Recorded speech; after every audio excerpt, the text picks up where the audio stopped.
Use headphones for best experience. Thunder rumbled as dusk fell over the Grantham estate on Father's Day. Inside the manor, Richard Grantham and his sister Cass sat with their great-aunt Sylvia in tense silence as rain battered the windows. They gathered each year on this date out of obligation. Even after so many years, the memory of that bloody Father's Day hung over them. Cass's husband, Hank, had stepped out for a smoke a few minutes before. The only one absent was great-aunt Bedelia, late, as always. Cass finally spoke up, uneasy. "She's late again," Sylvia muttered. "Bedelia always visits the cemetery first." They all knew why, though no one liked to say it aloud. 30 years ago, Bedelia had murdered Nathan Grantham, her own father, on a Father's Day much like this. After years of his cruelty, she snapped when the old man howled for his Father's Day cake and bashed his skull in with a marble ashtray.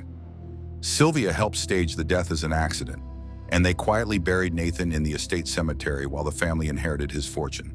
Since then, Bedelia spent every Father's Day visiting her father's grave before the family dinner, as if tethered by guilt and rage. "I think we should bring her in. The weather's awful," Cass said, peering toward the window at the sheets of rain. Sylvia shook her head. "No, let her be. Bedelia needs her time alone with him." Her tone was firm, but her eyes betrayed concern. Richard moved to the window and squinted into the storm. In a flash of lightning, he glimpsed a lone figure kneeling by Nathan's gravestone on the hill. Bedelia, drenched and alone in the downpour. At the cemetery, Bedelia swayed on her knees before Nathan's tombstone, oblivious to the mud and rain soaking her dress. In her hand was a nearly empty whiskey bottle. She raised it in a mock toast, rain running down her face. "Happy Father's Day, Papa. I'm here again," she said bitterly. 30 years, and I still can't escape you." She took a burning swallow of whiskey, the liquid courage blazing down her throat. Her voice rose with anguish and fury. "Even in death, you won't let me be. You destroyed everything I loved. My life, my hope, all of it." Bedelia's eyes brimmed with tears that mingled with the rain. "Yes, I killed you, you bastard, and I'd do it again." She hurled the bottle at the headstone. It shattered with a sharp crack, splashing whiskey across the grave. Thunder boomed overhead as the amber liquid seeped into the soil. For a moment, Bedelia sobbed, chest heaving with pent-up rage and sorrow. Then the earth at the base of the headstone began to heave. The wet soil churned as if something below were clawing its way out. Bedelia staggered back, blinking water from her eyes. "No, this isn't possible," she whispered, heart pounding. A skeletal hand broke through the mud, grasping at open air. Bedelia screamed, stumbling as she tried to back away. Another rotted hand erupted beside it, clods of dirt falling from ragged flesh, and with ghastly slowness, a corpse pulled itself out of the grave. It was Nathan Grantham's remains risen from the earth, skin hanging in ragged strips over a skeletal frame, a ruined suit dripping with mud and wriggling worms. Pale maggots clung to his tattered lapels and crawled in the hollow of one cheek. Two faint bluish lights glowed within his sunken eye sockets, burning with malevolence. Bedelia was frozen in horror. In a jagged flare of lightning, she beheld the impossible, her father's corpse, animated and standing before her. The corpse emitted a wet, gurgling moan as it took a shambling step toward her, its jaw hanging slack. With a strangled cry, Bedelia finally turned to flee, panic giving her a burst of strength. But the corpse lunged with unnatural speed. A claw-like hand snagged her hair, yanking her off her feet. She hit the ground hard on her back, the impact knocking the wind out of her. In an instant, the undead figure loomed over her, pinning her to the mud. "Papa, please!" Bedelia wheezed, eyes wide in terror as rainwater streamed down her face. Nathan's withered lips twitched, and a dry whisper rattled out. "Where's my cake?" Bedelia's blood turned to ice. She had heard those words in her nightmares for years. Now they came again, in that hated voice, from a moldy throat that shouldn't be able to speak. She tried to scream, but Nathan's hand clamped around her neck, cutting off her breath. His bony fingers squeezed with inhuman strength. Bedelia's legs kicked and thrashed in the mud, her nails scratching uselessly at the vice gripping her throat. With a sudden jerk, the corpse lifted her head and smashed it against the base of the granite gravestone. The impact made a sickening crunch, cracking bone. A burst of dark blood mingled with the rain. Bedelia's vision burst white with pain. Nathan slammed her skull a second time against the stone, and her world went black. Her limp body slid down the grave marker into a puddle, blood and rainwater running together around her head. Lightning forked overhead, illuminating the graveyard in a stark white flash. The reanimated corpse of Nathan Grantham stood over his daughter's silenced form. His work done here, he turned toward the distant glow of the mansion's lights and began a slow, deliberate march through the storm. Inside the mansion, Richard, Cass, and Sylvia grew increasingly anxious. "It's been too long," Cass said, pacing near the fireplace. "They should be back by now. Both of them." Sylvia pressed her lips tight, worry etched on her face. "Richard, go find them. Bring Bedelia in from the storm. And Hank, too." Richard exchanged a tense look with his sister, then grabbed a flashlight and shrugged into a raincoat. Bracing himself, he stepped out into the raging night. The wind howled and rain pelted his face as he made his way around the manor toward the family graveyard out back. "Bedelia! Hank!" he shouted, but the tempest swallowed his voice.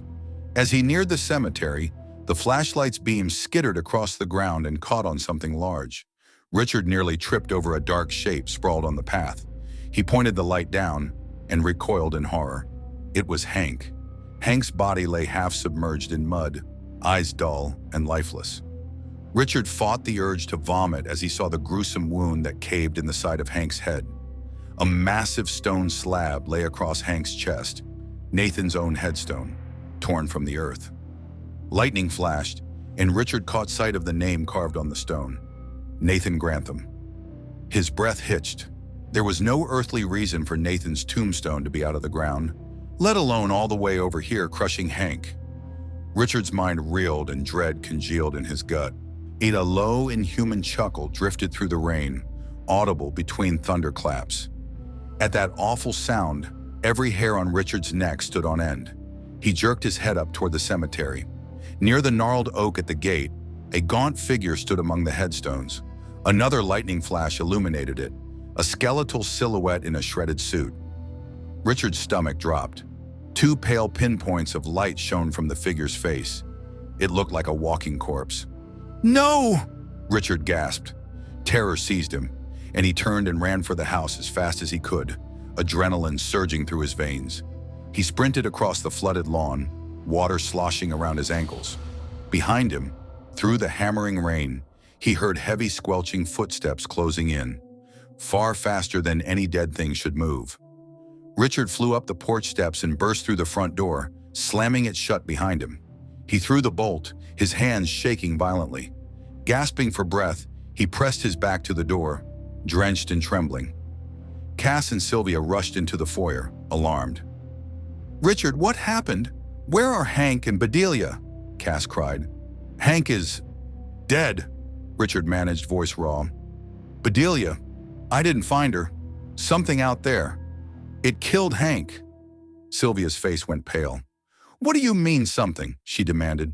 Before Richard could answer, a tremendous blow shook the door at his back. The whole frame quaked. Cass shrieked. Richard stumbled forward, staring at the door in alarm. Another heavy slam, and the thick wood began to splinter.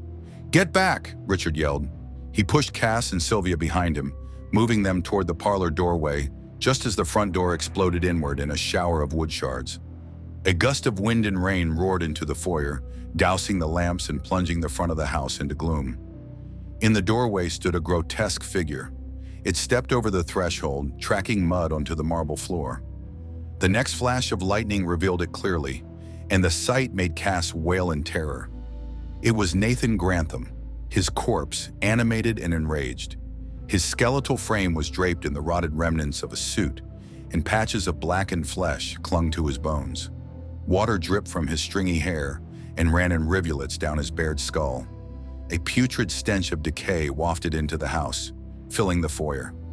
In Nathan's right hand, he clutched a heavy marble ashtray, the very one Bedelia had used to kill him decades ago. For a heartbeat, the family was too shocked to move or even breathe. Nathan's milky glowing eyes swept over them, blazing with vindictive intent. Then the corpse lurched forward, a wet plop accompanying each step. Richard was the first to react. With a cry of desperate fury, he snatched up a brass fireplace poker. Planting himself in front of the others, he swung the iron rod with all his might. The poker struck Nathan's shoulder with a meaty thud. The force would have felled a living man, but the dead are not so easily stopped. Nathan staggered only a half step, then reached out with blinding speed.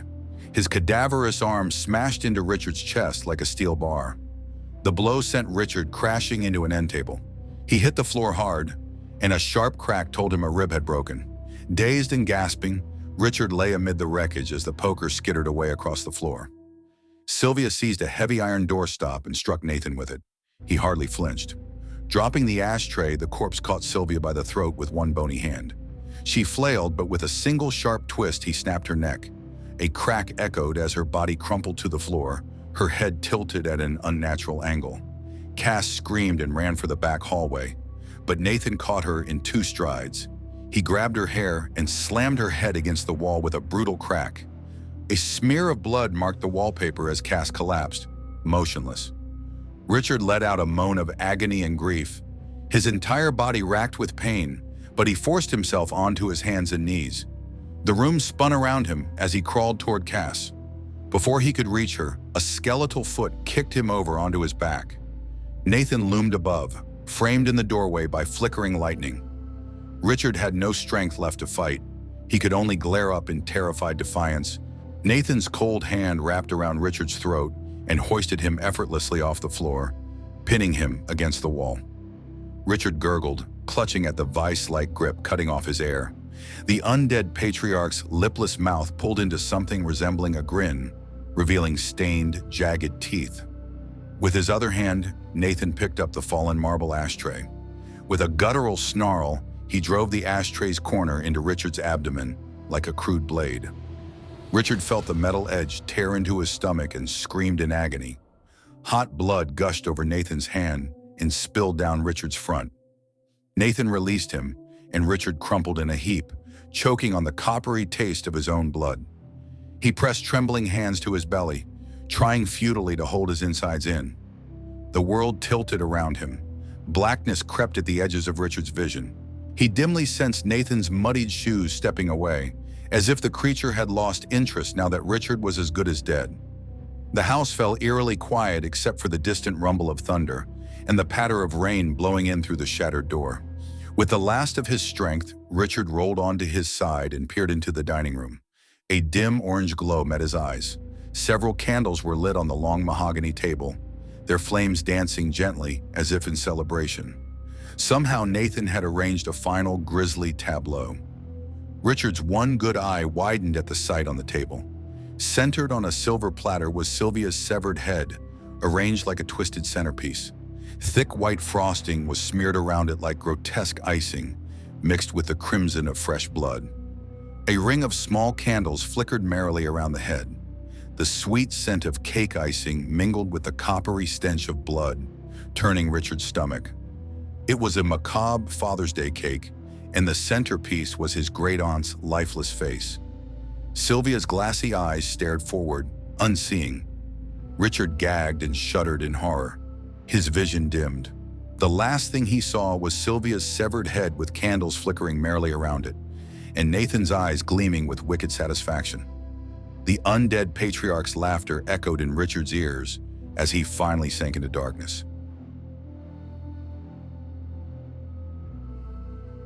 If you enjoyed this video, please do not forget to like, comment, or share this video with your friends. Subscribe to our channel to hear more stories like this one.